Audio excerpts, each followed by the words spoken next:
নহয় আমেৰিকাৰ ক্লিভলেণ্ডত এইবাৰ আমাৰ চেজিছ ছ'চাইটি অফ আমেৰিকান গেষ্ট্ৰইণ্টেষ্টিনেল এণ্ডস্কোপিক চাৰ্জন এছ'চিয়েশ্যনৰ যিটো আমাৰ কনফাৰেঞ্চ তাত হৈ যায় তাত মোৰ যোনটো 2017 পৰা এতিয়ালৈকে যিখিনি পিত্তনলীৰ ইন'ভেটিভ যিটো অপাৰেশ্যন কৰিছিলোঁ মই সেইটো তাত মই প্ৰেজেণ্ট কৰিলোঁ আৰু তেওঁলোকে বহুত এপ্ৰিচিয়েটো কৰিছে এইটো এই পিত্তনলী অপাৰেশ্যনটো আগতে এনেকুৱা আছিলে অপেন কৰিব লাগিছিল বা ERCP এনেকুৱা 2-3টা ষ্টেজৰ দৰকাৰ পৰিছিলে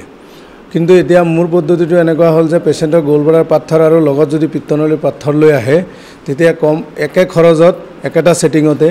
আমি পিত্তনলীৰ পাথৰটো গুচাব পাৰোঁ আৰু তাত আমি নতুনকৈ লেজাৰ পদ্ধতিটো ইউজ কৰিছোঁ এইটো বিশেষ পৃথিৱীত ৱৰ্ল্ডৰ বেলেগ বেলেগ জেগাত খুব কম জেগাতে ইউজ কৰিছে আৰু মোৰ পদ্ধতিটো অলপ একচেটিয়া যোনটো সাকসেসফুলি আমি অলমোস্ট 600 কেছৰ ভিতৰত লেজাৰ 50 প্লাছ কেছত কৰি তাত প্ৰেজেণ্ট কৰা গৈছিলে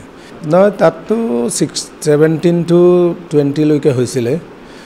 মই 17ত গৈ পাইছোঁ 21ত মই ৰিটাৰ্ণ হৈছোঁ নহয় এইটো মই গৌৰৱ অনুভৱ কৰিছোঁ যে আমি এনেকুৱা সৰু জাগাৰ পৰা অসমৰ ইমান ৰুৰেল এৰিয়াৰ পৰা গৈ ক্লিভলেণ্ড চহৰত আমাৰ পেপাৰটো একচেপ্ট হৈছে এইটো বহুত সফিষ্টিকেটেড জেগা হয়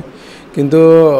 মই সেইকাৰণে গৌৰৱ অনুভৱ কৰোঁ যে আমি অসমৰ পৰা গৈ এনেকুৱা এটা পেপাৰ তাত প্ৰেজেণ্ট কৰিব পাৰিছোঁ এইটো গোটেই ৱৰ্ল্ডৰ চিকিৎসক আহিছিলে তাত জাপান ফ্ৰান্স জাৰ্মানী সব বহুত জেগাৰ মানুহ লগ পাইছোঁ মই তাত তেওঁলোকেও ইনোভেটিভ প্ৰচিডিউৰবিলাকো প্ৰেজেণ্ট কৰিছে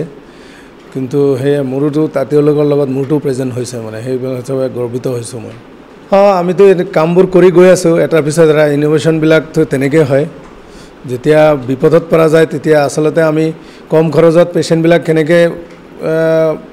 একটা সেটিংত কৰিব পাৰি সেইটো চিন্তা কৰি কৰিয়ে মই এই পদ্ধতিটো উলিয়াইছিলোঁ আৰু পদ্ধতিটো আল্টিমেটলি সাকসেসফুলি কৰা হ'ল